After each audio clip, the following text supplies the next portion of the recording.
Hi friends, today we're going to take a closer look at the circuit based on a comment on the last video. We are going to assume that VCC is at the typical 3.3 volts. We know that LED will work between 10 and 30 milliamps and we want the lowest possible power used. Then we need to choose at 15 milliamps with a VCC of 3.3 volts and a wanted current of 15 milliamperes will give us a current limiting resistor of 1 kilo ohm. So how about the base current of the transistors?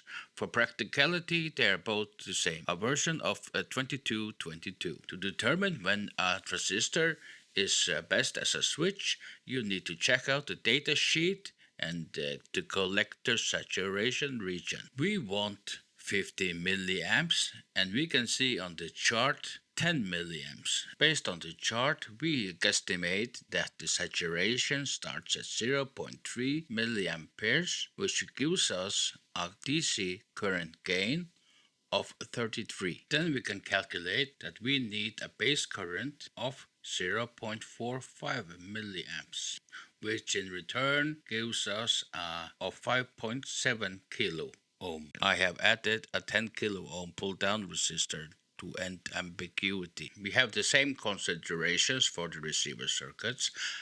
Besides that, the 10 kilo ohm pull down resistor is also a current limiting resistor. 10 kilo ohms is too much, which will not guarantee us a base current that will put the collector current into saturation. We need to lower the pull down resistor down to 8K. Please note that the optical transistor can supply the 3 to 5 milliamps needed.